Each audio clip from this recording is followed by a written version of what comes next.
versículo 9. Busquen su Biblia ahí. Mateo capítulo 9, del 9 en adelante. Vamos a aprender cosas hermosas esta noche. ¿Estamos listos? Dice la palabra del Señor así. ¿Estamos listos, hermanos, todos? Amén. 9:9.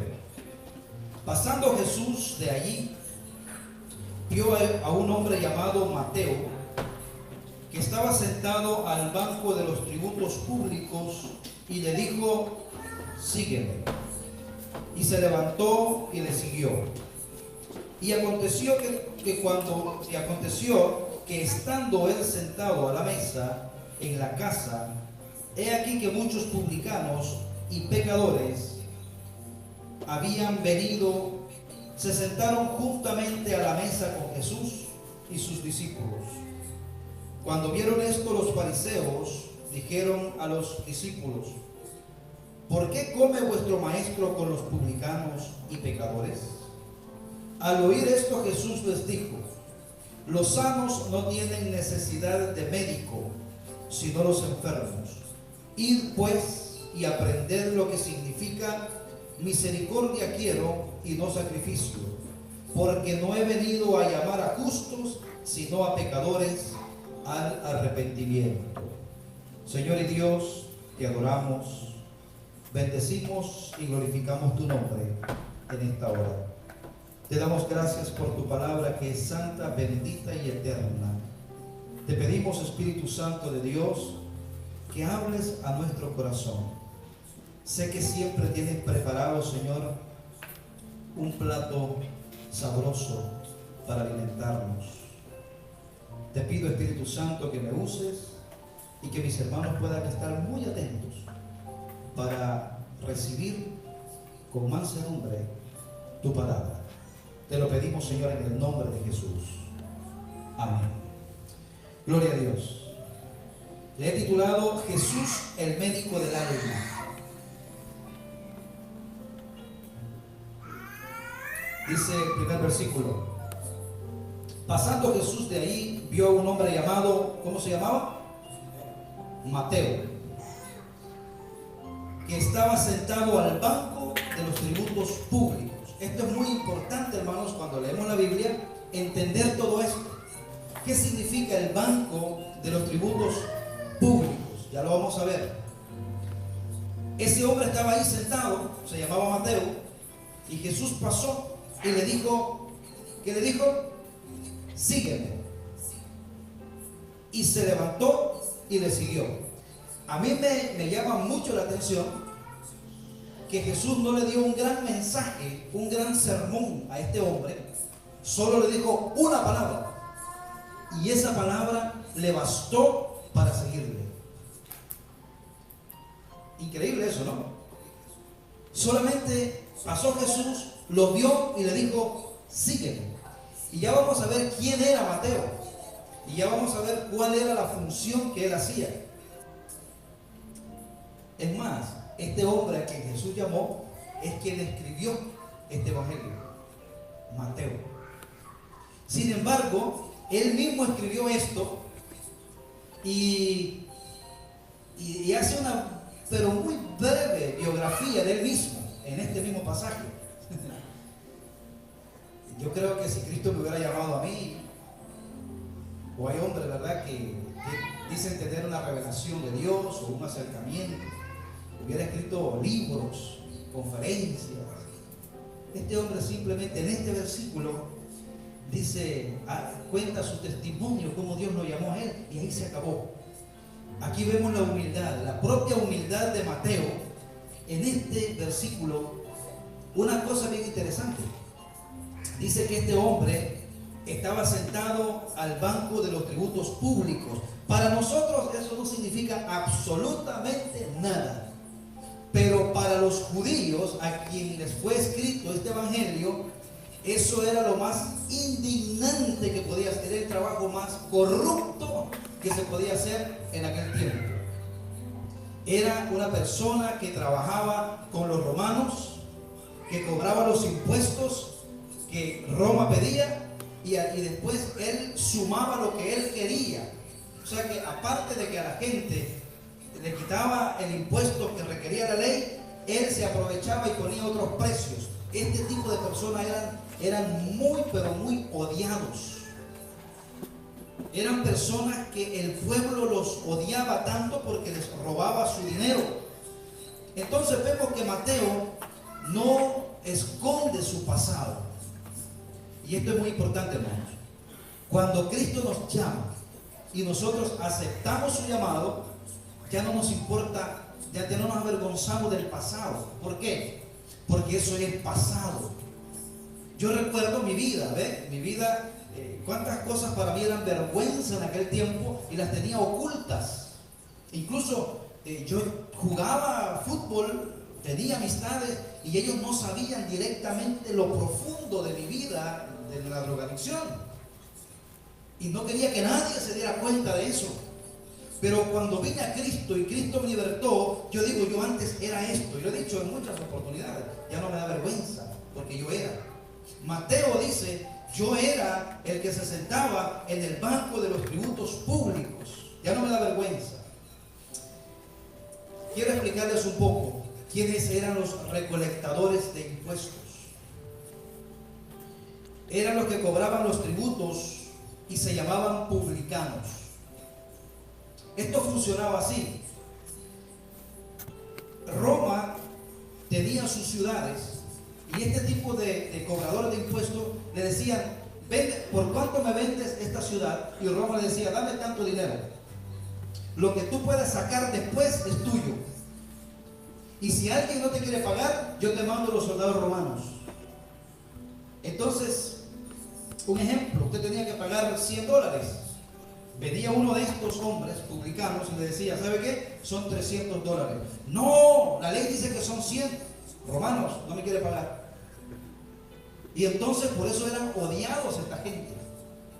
Eran hombres, tenían la reputación de ser avaros, fraudulentos. Eran hombres fraudulentos. Los publicanos estaban entre las personas más despreciadas de la sociedad. Sin embargo, Jesús lo vio haciendo su trabajo. ¿Y qué le dijo? Sí. Hermano, yo no buscaría personas así. Ve que nosotros siempre para nuestro equipo buscamos personas lo mejor, ¿verdad? Elegimos lo mejor. Qué bueno que Cristo no es así.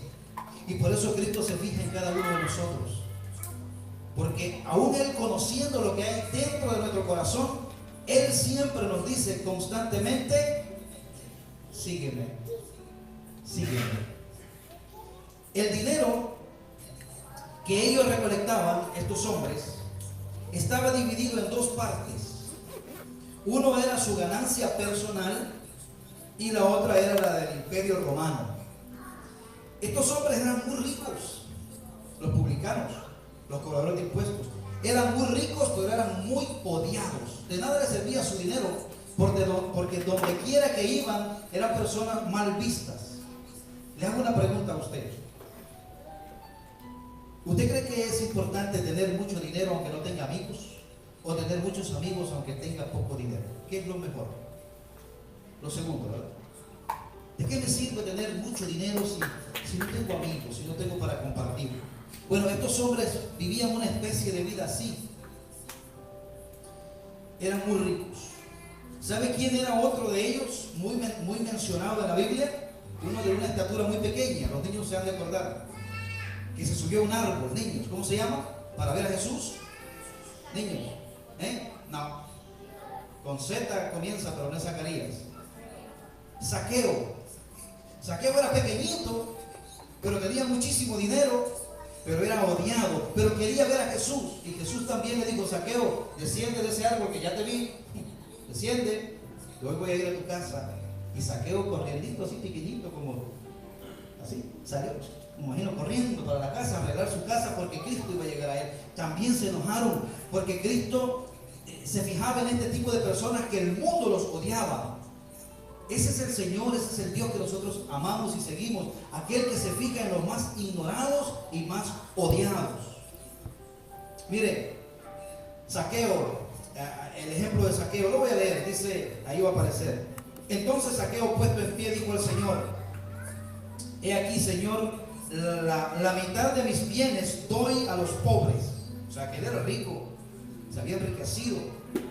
Y aquí me da risa esta parte, ¿no? Y si en algo he defraudado, claro, si defraudabas a alguno, se lo devuelvo cuadruplicado. O sea, porque había una ley que si usted robaba uno, tenía que devolver 4. Bueno, Mateo modesta y brevemente nos transmitió el episodio de cuando Jesús le llamó en este versículo que acabamos de leer. Mateo le siguió, y hay una cosa bien interesante. Si usted lee el versículo, inmediatamente en el versículo 10, si usted ve ahí, dice que se encuentran en una fiesta. Mire, 9, versículo 9, capítulo 9, versículo 10, dice: y aconteció que estando él sentado a la mesa en la casa, he aquí que muchos discípulos publicanos y pecadores. Ahora, déjeme decirle algo. El evangelio de Lucas, el evangelio de Mateo, usted tiene que entenderlo paralelamente con Lucas.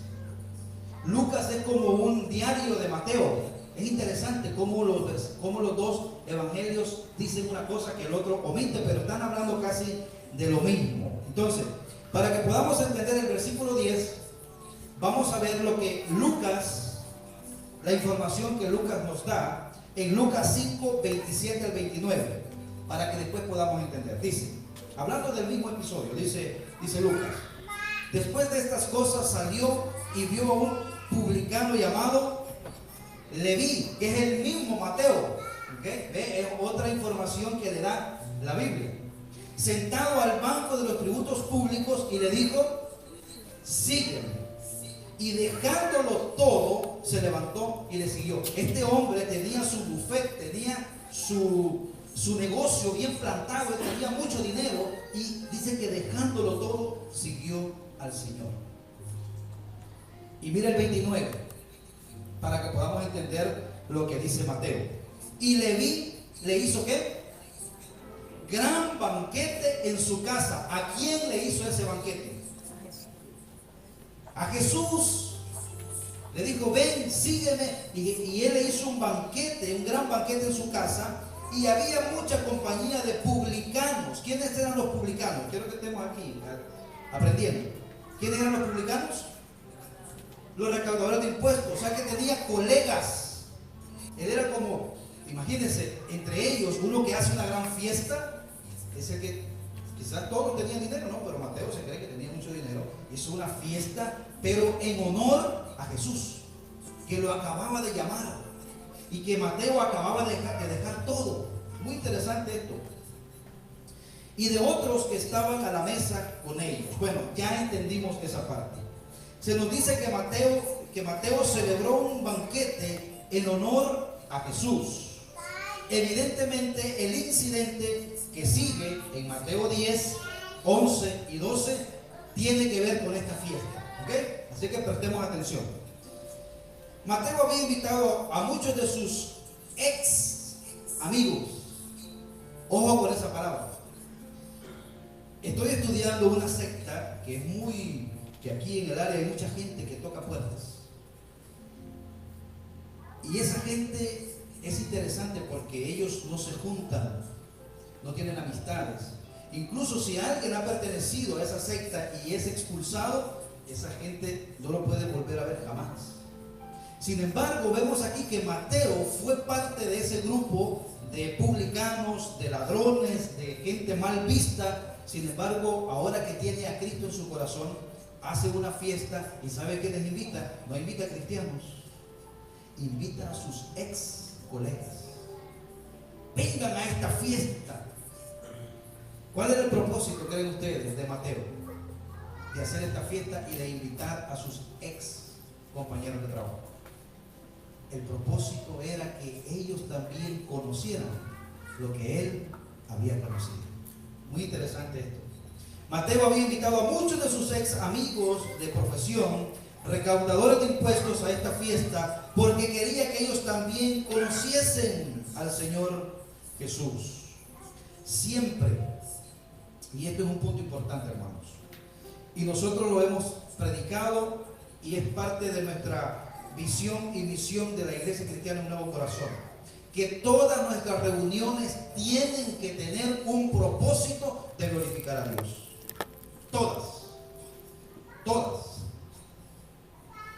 Pastor, ¿debemos reunirnos? Sí, en el templo y fuera también, pero todo tiene que tener ese propósito. Siempre debe de haber un motivo divino en nuestras fiestas y para con nuestros invitados. Porque vamos a ver que Jesús, siendo un judío que cumple la ley, se junta con estos hombres. Y vamos a ver los fariseos, los religiosos, que ven esto, se asombran y critican a Jesús. Y de esto vamos a ver que hay muchas organizaciones cristianas que critican mucho. Son muy criticones. Y Cristo, vamos a ver qué le dice Cristo a estos que critican mucho. Ahora ya tenemos el contexto de la fiesta, porque Mateo no nos dice la fiesta. Mateo, de una vez, del versículo 9 al 10 nos lleva ya a la fiesta que habían ahí otras gentes, pero Lucas ya nos explica, ¿verdad? Vamos ahora al versículo 10 y 11 de Mateo. Dice el 10. Y aconteció que estando él sentado en la mesa, en la casa. Quiero puntualizar algo. Los judíos no tenían mesas como las nuestras, así cuadradas y con sillas altas. Eran unas mesitas pequeñas y se sentaban con los pies así en el piso, con unos almohadones, ¿verdad? Con los pies hacia atrás. Así eran las mesas que ellos tenían. Entonces dice, aconteció que estando él sentado en la mesa en la casa, he aquí que muchos publicanos y pecadores, muchos recaudadores de impuestos y pecadores que habían venido, se sentaron juntamente a la mesa con Jesús y sus discípulos. Quiero aprovechar para decir que muchos centros religiosos tratan de aislar al cristiano con los pecadores, diciéndoles que si se juntan con ellos se contaminan. Ahora quiero hacer una aclaración. La Biblia dice que ellos tienen que convertirse a nosotros y no nosotros a ellos. Nosotros ya sabemos cómo son las fiestas del mundo, los que hemos andado ahí. Ya no tenemos nada que ir a descubrir. Ya sabemos que tarde o temprano vamos a salir con el mismo problema, con la misma decepción, y si nos va mal, en un problema más grande, legal o moral o emocional. O sea, el mundo no tiene nada que ofrecerle a usted. Y se lo dice alguien que ha venido golpeado por todos lados. Entonces, lo que tenemos que hacer es pensar en esa gente que sufre y poder compartir con ellos, pero con el propósito de que ellos conozcan lo que nosotros conocemos. Porque nosotros ya conocemos lo que ellos conocen, ¿verdad? Si de ahí hemos salido. A mí ya no me van a mentir. ¿Cómo amaneciste hoy? Bien. No, bien mal.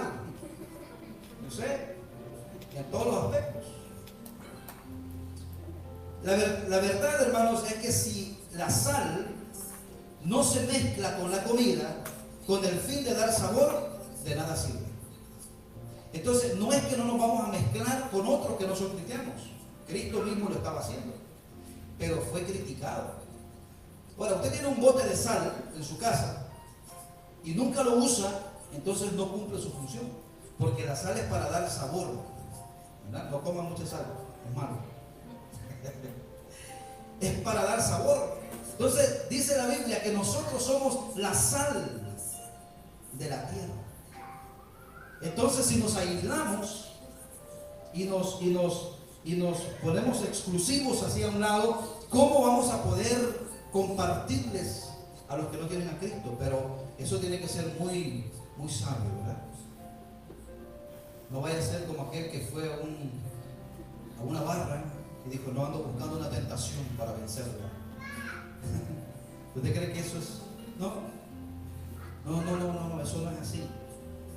Pero sí, usted va con el propósito de entablar una conversación, de que estas personas conozcan lo que usted ya conoce. Esto hace Mateo, invita a sus amigos, ¿verdad?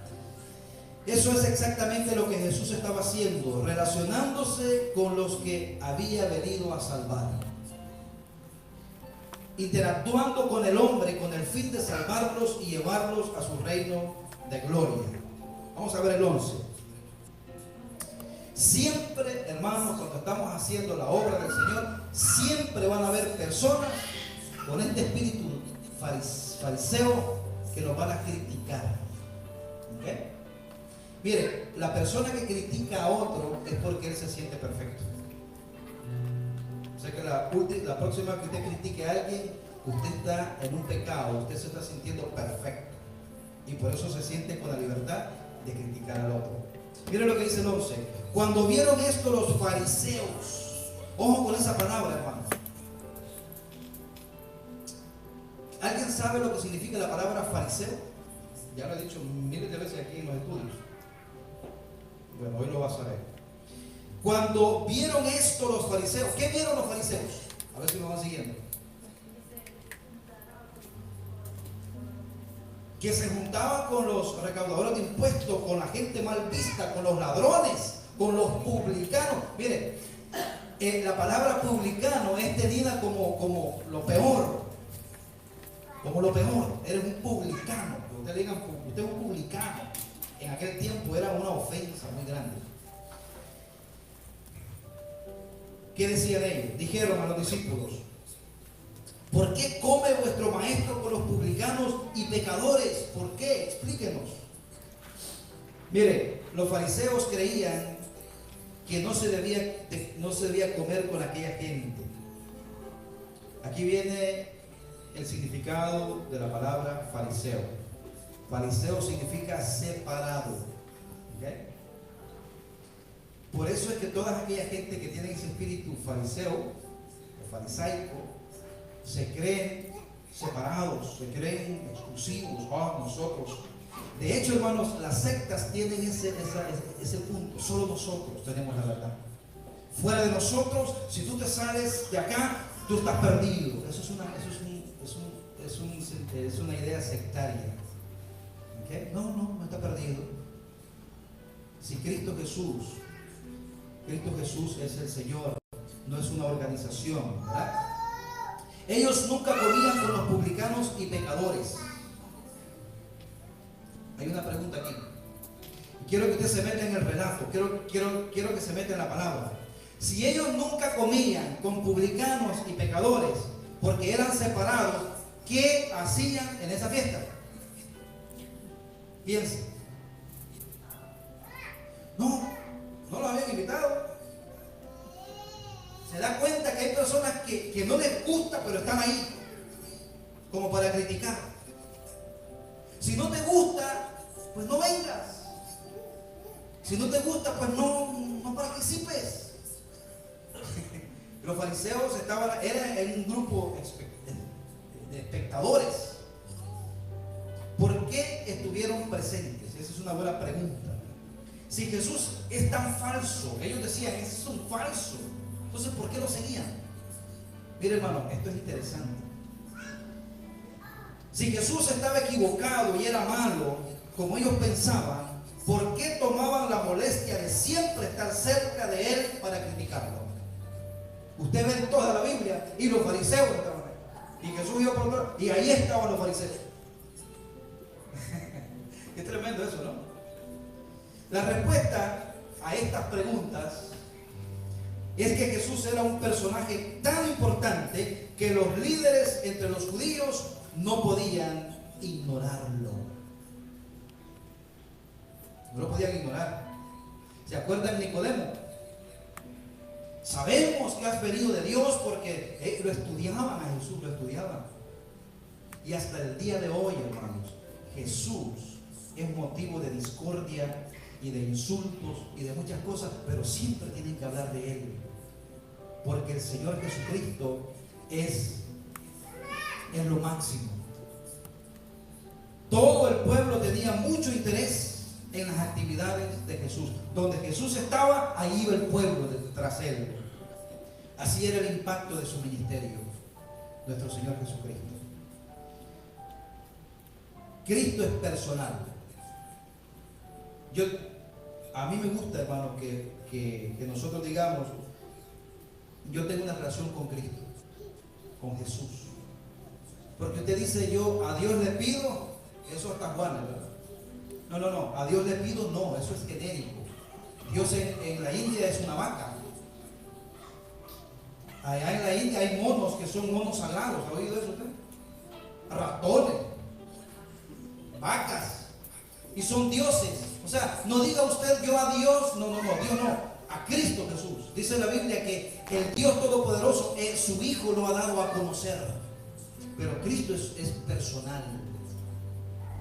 Por eso es que cuando nosotros decimos, no, yo soy cristiano, yo soy seguidor de Jesucristo, eso choca en algunos lugares.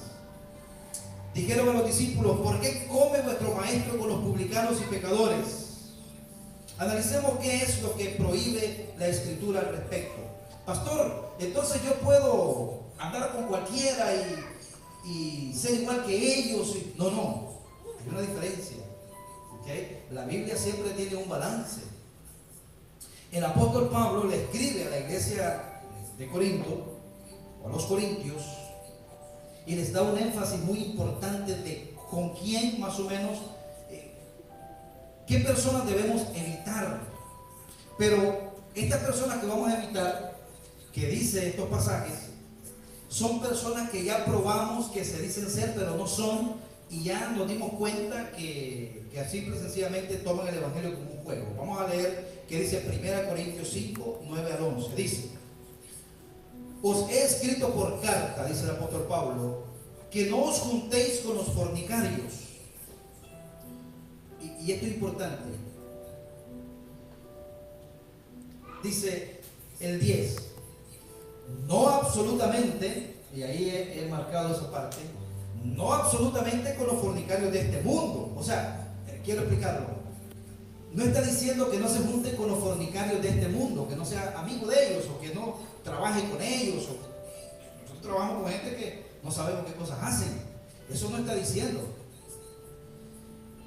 No se refiere a los no cristianos. Miren lo que sigue diciendo. O con los ávaros, o con los ladrones, o con los idólatras. Pues en tal caso os sería necesario salir del mundo. No vaya usted a comprar a pobres, porque ahí va el fornicario. No se suba usted en un Uber porque usted no sabe quién se ha sentado ahí. No vaya usted en un avión porque ahí van fornicarios también. O sea, no está hablando de eso. No está hablando de eso porque dice: pues en tal caso os sería necesario salir del mundo. Ahora, ¿de qué está hablando? El 11 dice: más bien, y aquí viene el punto que quiero que prestemos atención, os escribí que no os juntéis con ninguno que llamándose hermano. Este es el punto. ¿Okay? Los fariseos no se llamaban hermanos, los pecadores hermanos, no. Dice, llamándose hermano, fuere fornicario, o avaro, o idólatra, o maldiciente, o borracho, o ladrón, con el tal ni aún comáis. Está hablando de personas que están dentro de la congregación, ¿okay? Que ya se probó por una, por dos, y por tres, y por cuatro, cinco, lo que sea, y según nos hemos dado cuenta que son personas que no son correctas. Estas personas, dice la Biblia, hay que expulsarlos. Oye, feo, pero así es.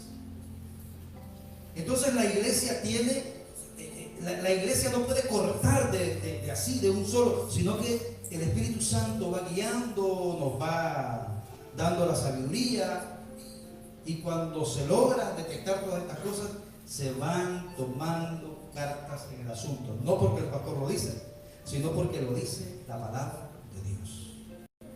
Amén. Así es que la iglesia es de Cristo y el Espíritu Santo la cuida, y tenemos que obrar de acuerdo a lo que dice la palabra de Dios en su momento y en su tiempo. Aquí dice: Porque a veces, hermanos, decimos, no, pero ¿por qué? Vamos a suponer la iglesia de Cristo a nivel mundial, ¿no? Pero ¿por qué este hermano? No, es que él no era hermano, él se llamaba, él decía que era uno que llamándose hermano, porque yo me puedo llamar, yo puedo decir que soy lo que yo quiera, ¿no? Entonces dice, con el tal, ni aún con más. Ese no era el caso. Este no era el caso de Cristo, ni de nuestro relato. Los fariseos decían, no te puedes juntar con nadie. Muchos como ellos piensan hoy de la misma manera, olvidando que los invitados a aquel banquete, igual que a muchas personas en la actualidad, necesitan que Cristo les alcance y les transforme. Cuando usted ve a una persona con necesidad, hundida en un vicio, acuérdese, no lo critique, invítelo. Invítelo con el fin de presentarle a Cristo o de indicarle que sí hay un camino donde él puede ser diferente. A Mateo le interesaba que sus ex compañeros conocieran al amigo de los pecadores, porque así fue un título también que le pusieron a Cristo. Este es amigo de pecadores. Qué bueno, ¿verdad? Pero no para pecar, sino para sacarlos de ese estado. Cristo tenía mucho interés en el alma de estos publicanos. Interesante, ¿no? Como también en el alma de la mujer samaritana que había tenido 5 maridos. ¿Se acuerdan de esa mujer? Los fariseos decían, una mujer que tenga 5 maridos y el que ahora tenía no era su marido. Esa era una mujer que estaba desterrada por el hombre, pero Cristo se fijó en ella. O sea que cualquier pecado, hermano, que hemos cometido, si nos arrepentimos de todo corazón y nos volvemos al Señor, Dios nos puede transformar. Yo oía algo que me estremeció, ¿no? Personas de otras denominaciones que dicen, eso es imposible, la persona que nace así no cambia jamás. Pero lo dice esta mujer con una rabia, con un dolor. Y yo digo, sí, Cristo puede cambiar, Cristo puede transformarnos. No importa, hermanos, no importa el pecado, si nos arrepentimos de todo corazón y nuestra vida es transformada, Dios nos puede ayudar. Cristo tenía mucho interés en el alma de estas personas. Cristo nos ha dejado el ejemplo de ver el valor del alma de los perdidos, pues todos estaban hechos a la semejanza de Dios. Cuando usted ve a una persona mala, en su parecer o a su parecer, piense que esa persona sufre. Cuando usted ve que una persona critica, diga, esa persona sufre. Cuando esa persona está atrapada en algún vicio, esa persona sufre. Porque todos en el alma, dentro de lo profundo de nuestro corazón, sufrimos cuando hacemos lo malo. Entonces, ¿qué tenemos que hacer? Tenemos que tener misericordia del que sufre. Vamos a ver qué dice el versículo 12. Porque Jesús, mire, ¿a quién le estaban diciendo los fariseos eso? A los discípulos de Jesús, ¿verdad? Le estaban reclamando, no directamente a Jesús, sino que le decían, ¿por qué su maestro come con fariseos y pecadores?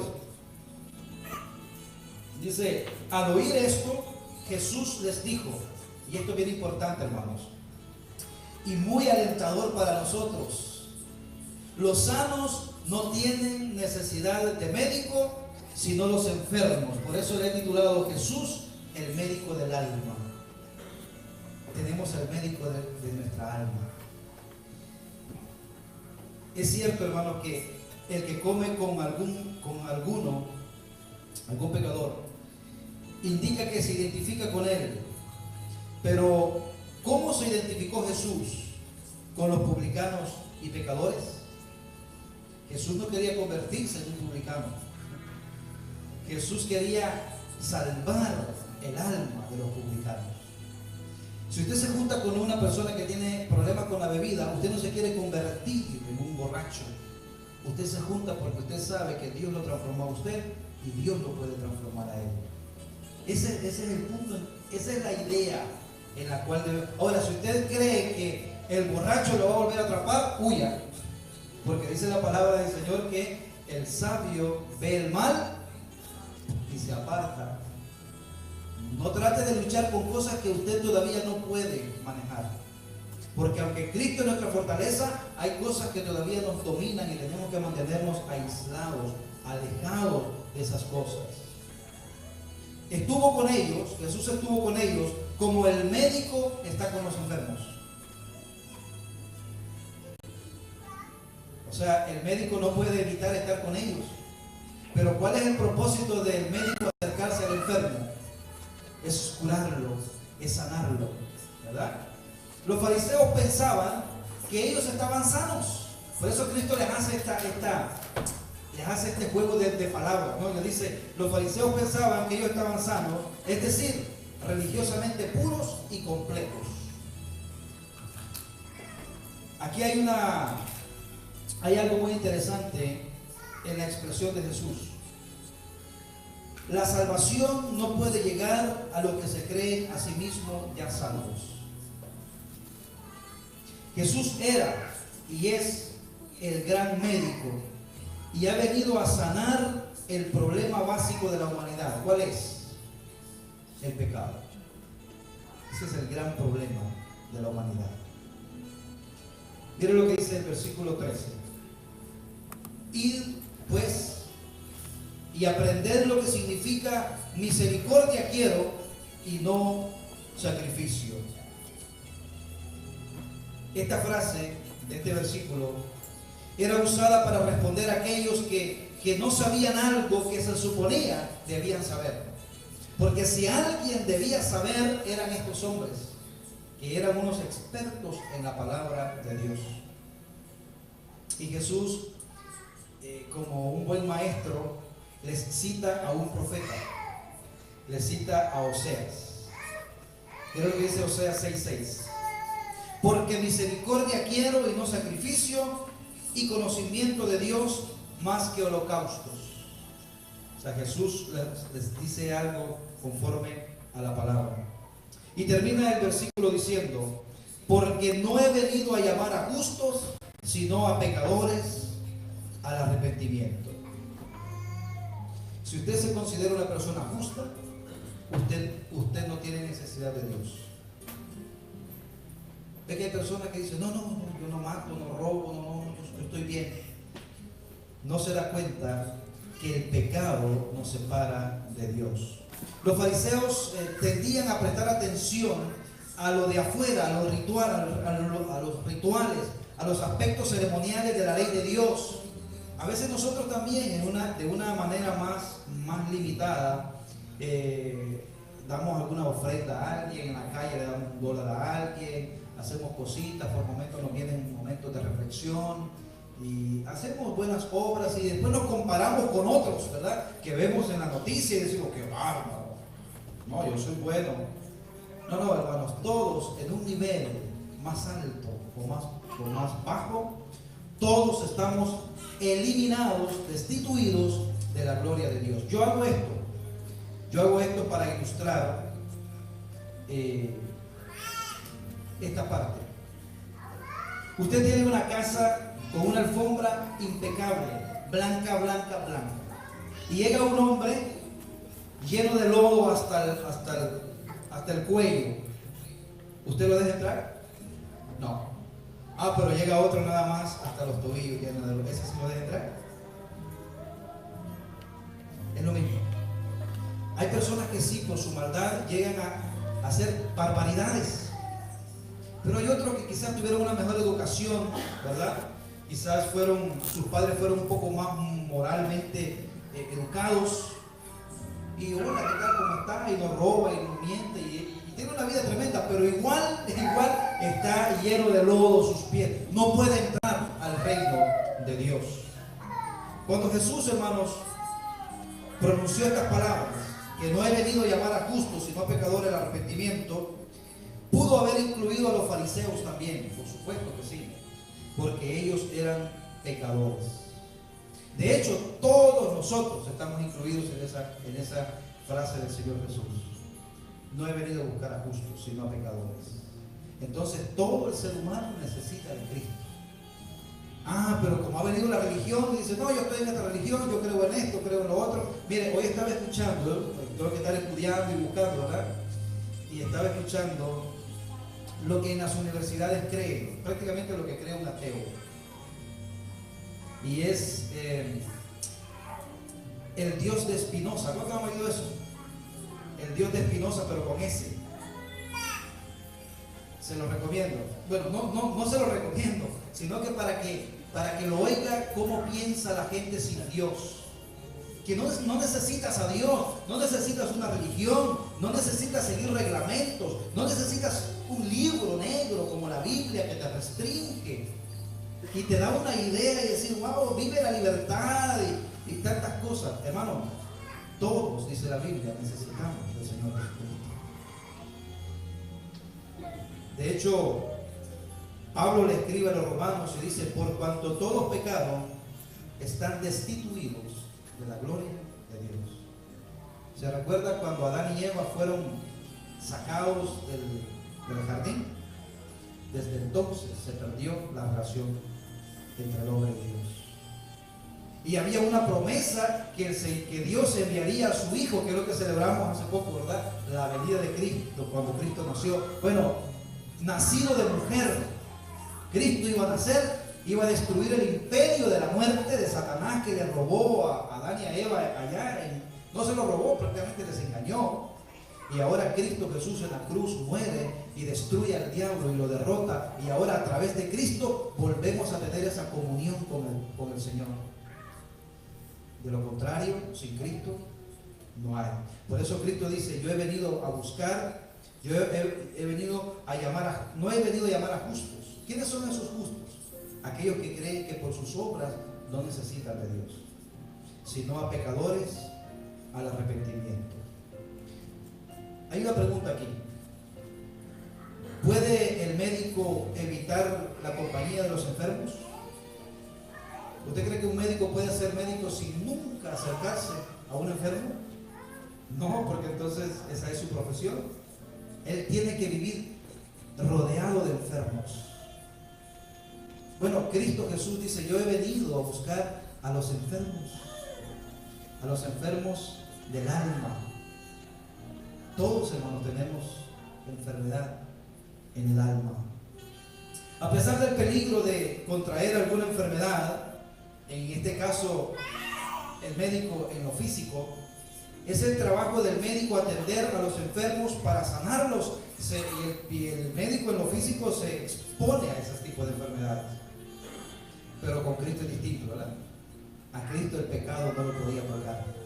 Por eso podía meterse Él a lo más profundo y poder rescatar de allá sin ser contaminado. Qué lindo, ¿no? Un cordero sin mancha. Los fariseos también estaban muy enfermos. Esa gente religiosa que usted ve que son tremendos para estudiar la Biblia, sin Cristo están tan enfermos como cualquier borracho en una cuneta. Los fariseos también estaban muy enfermos. No hay pecadores sanos. Esto es como decir, no hay enfermos sanos. No hay pecadores sanos. Todos necesitamos del gran médico. Ellos, sin embargo, como los de la Odisea, a la iglesia en Apocalipsis 3:17, miren lo que dice. Porque tú dices, yo soy rico y me he enriquecido y de ninguna cosa tengo necesidad. Yo no necesito de nada, yo soy rico, yo tengo salud, tengo juventud, divino tesoro, y no tengo necesidad de nada. Yo he escuchado eso. Este es mi Dios, y se tocan acá y después se tocan la cartera. Este es mi Dios, no tengo necesidad de nada. Pero miren lo que dice Dios. Y no sabes que tú eres desventurado, miserable, pobre, ciego y desnudo. Así te ve Dios. El mundo te aplaude, Hollywood te aplaude, puedes pasar por una pasarela, por una alfombra y tener estrellas y tener lo que tú quieras y decir, yo tengo todo en el mundo, pero sin Cristo estás pobre, ciego y desnudo. Y dice la palabra de Dios que los que tenemos a Cristo, aunque no tengamos todas esas cosas, tenemos lo más importante.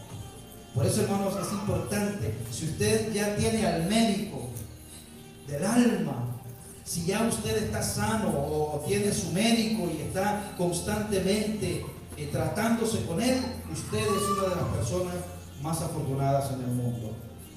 Los fariseos no querían darse cuenta de su condición.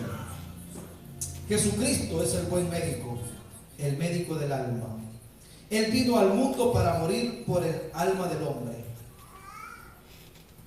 Es muy cierto que Él sanó a muchos enfermos, pero su propósito final era curar el alma. Él vino a buscar y a salvar lo que se había perdido. ¿Qué era lo que se había perdido? La relación del hombre con Dios. A eso vino Cristo. Pero hay mucha diferencia entre lo que Jesús hizo y el asociarse con pecadores sin enseñarles. Jesús no se asoció sin el propósito de enseñar. El propósito de acercarnos con los no cristianos es acercarlos a Cristo. Porque no he venido a llamar a justos, sino a pecadores al arrepentimiento. Conclusión del mensaje. Está muy bonito, ¿verdad? Si Cristo vino al mundo para llamar a los pecadores, ¿cómo podría hacerlo sin asociarse con ellos? ¿Qué le dijo a Mateo? Sentado en plena acción de su trabajo, le dijo: Mateo o Leví, ¿qué le dijo? Sígueme. Qué poderoso mensaje, ¿no? Una sola palabra: sígueme. No le dijo: levanta tu mano, haz una oración, sígueme. Y dice que Mateo, al instante, dejándolo todo, lo dejó. Hay muchos religiosos que trabajan entre los que sufren, y yo no estoy en contra de las organizaciones que ayudan a los pobres, pero muchos pobres lo único que quieren es un pedazo de pan, pero son orgullosos, no quieren a Cristo. Váyase un día usted en las esquinas de las calles donde abundan los que piden dinero en los semáforos y dígale: no tengo plata ni oro, no tengo lo que tú me pides, pero de lo que tengo te doy. ¿Quieres tener una relación con Cristo? Y te va a decir: no, yo quiero comida, quiero conseguir un poquito de dinero para comprarme una botella. O sea, y yo no estoy en contra de las iglesias que tienen ayudas de beneficencia, pero si lo hacemos y no les enseñamos a Cristo, déjeme decirle que eso ayudará para que nos aplaude a la gente, ¿verdad? Pero ante Dios no se cumplirá el propósito. Pocos, sin llamarlos al arrepentimiento, hacen este tipo de cosas. Para ellos el evangelio es un ministerio al sufrimiento físico de los borrachos, drogadictos o prostitutas. A mí me llama muchísimo la atención eso, y los hermanos de aquí saben que hemos querido unirnos, ¿verdad? Para ir y el tiempo de Dios lo haremos, si Él lo permite, ir a darle de comer a los jóvenes. Es algo que está en mi corazón. El año pasado no lo pudimos hacer, no sé cuándo Dios lo hará, pero no tanto por la comida que vamos a dar, sino por presentarles a Cristo, al Señor. Reparten alimentos, proveen dormitorios y les dan la atención médica, pero deben predicarles el evangelio puro para salvar sus almas. La mayoría de tales personas no quieren la ayuda verdadera, sino solamente limosnas. Ya para terminar, hermano, el médico del alma, Cristo Jesús, se asociaba con los pecadores más menospreciados, pero lo hizo para salvar su alma. No hay gracia sin arrepentimiento. No existe la gracia de Dios si usted no se arrepiente y se vuelve al Señor. Vamos a orar. Amado Señor, te damos gracias porque tú eres el médico del alma. Señor, sabemos que una enfermedad física, hay medicina que va y nos ayuda y nos calma. Pero Señor, a veces es una enfermedad en el alma. Es algo que no puede curar una aspirina. No puede curar ni siquiera un abrazo. No lo puede curar ni siquiera una palabra tierna. Porque nada puede llegar al alma sino tu palabra, Señor. Tu palabra, Señor, que penetra hasta lo más íntimo, Señor, de nuestro ser y nos conforta en lo más profundo. Te pido, Señor, en esta hora, tú que eres el médico del alma, que nos ayudes, Señor, para que podamos ser fortalecidos en ti y que podamos tener esa paz en medio de las aflicciones, Señor, y que podamos seguir adelante aún en medio de un mundo hecho pedazos. Ahí, Señor, tu palabra, tu fortaleza, tu sanidad nos va a dar la fuerza para seguir adelante. Te pido, Señor, por mis hermanos que hoy como iglesia iniciamos un nuevo año, Señor. Que los problemas del año pasado, como decíamos en el último mensaje, ya no vengan a atormentar nuestro presente. Permite, Señor, que podamos tener un encuentro personal contigo y real y sincerarnos, Señor, para que, como cuando vamos al médico y le explicamos qué sentimos, dónde nos duele, el médico escuchándonos y también usando sus herramientas y por la sabiduría que tiene nos diagnostica y nos receta y nos sentimos bien. Así, Señor, eres tú. Ayúdanos, Señor. Ayúdanos a venir siempre ante tu presencia. Ayúdanos, Señor, a reconocer que tú no nos aborreces, que tú, Señor, quieres que el enfermo venga a ti, porque tú viniste a sanar a los enfermos, a libertar a los cautivos. Señor, puede ser que estemos atados, Señor, a algún vicio que no es fácil para nosotros. Ayúdanos, Señor, danos la fuerza. Ayúdanos, Señor, porque sabemos que cuando tenemos eso escondido en nuestra vida, es como una bomba reactiva que tarde o temprano, Señor, va a afectar a los que están a nuestro lado. Ayúdanos, Señor, queremos tener ese médico de cabecera ahí al lado siempre, para que cuando yo tenga, Señor, que recurrir, no vaya a la enfermera, no vaya a un curandero, sino que vaya al médico de médicos, que está allí presto para ayudarme, presto para levantarme, presto para sanarme. Porque aunque ya nos salvaste, Señor, si te hemos recibido, aún seguimos en este mundo y necesitamos diariamente de tu intervención. Te adoramos, Señor, y bendecimos tu santo nombre en esta hora. Y te pido, Padre, que bendigas grandemente a cada uno de mis hermanos aquí. Que tu palabra, Señor, sea un bálsamo en nuestra vida y en nuestro corazón. Gracias por la oportunidad que nos diste, Señor, de escudriñar, de leer, de escuchar tu palabra en esta noche. Bendice a mis hermanos, Señor, grandemente. Te lo pido de todo corazón. Ayúdanos, Señor. Necesitamos de ti, el médico del alma. En el nombre poderoso de Jesús, oramos. Amén y amén. Gloria